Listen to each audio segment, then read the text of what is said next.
sa inyong lahat. Pagkakilala ko muna akong sarili. Ako po si Ate Simar, Esposero, at kasama ko si Ate Marian. So ngayong umaga ay babasahin ko ang isang kwento. Ang pamagat ng kwento ito is ang bago ko nga paborito. Buntag sayo kadto sa Sabado, nga namamata si Ana tungod sa kapusog sa uli sa radyo.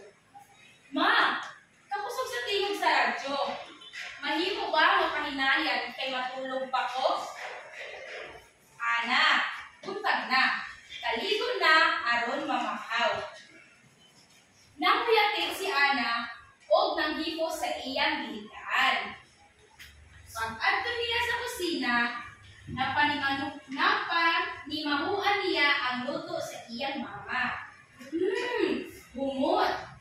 Siguro, giluto ni mama ang paborito ko nga, sukan. Pero, nahibulong ngayon si Ana sa iyang nakita sa lamisa. Ma, unsa ang atong sukan?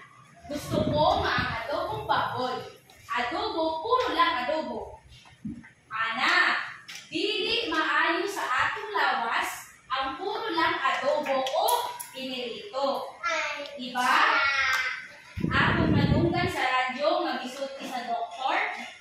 Malikayan ang mga sakit kung mukaon taog, dili matikaon na pagkaon. Sama sa utan o putas, adlaw-adlaw.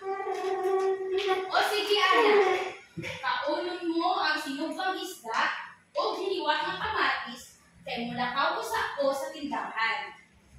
Pagkaumanin mong taon, hugasan mo ang imong gitanan.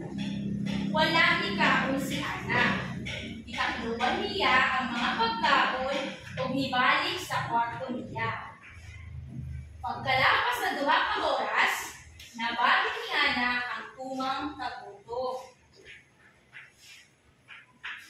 Dalik-dalik siya nga niadto sa kusina.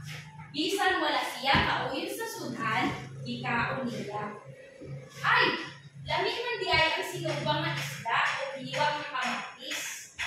Di ka niadto, nisaad na si Ana nga mukhaon na siya o mga sinugba o utay. Usa ka buntag, gilutuan siya sa iyang mama o pinirito nga baboy na iyang paborito. Ana, bawo na, nilutuan ko ikaw sa paborito mo. Tanaw ni Ana sa lamisa, niingon dahil siya, Ma, bago na ang paborito ko. Sinugba na, dili na ako sa binili mo. Amo ato ang istorya na ang bago ko nga paborito. Okay.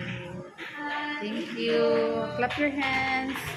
Clap your hands, everyone. Thank you, Ate Chassie.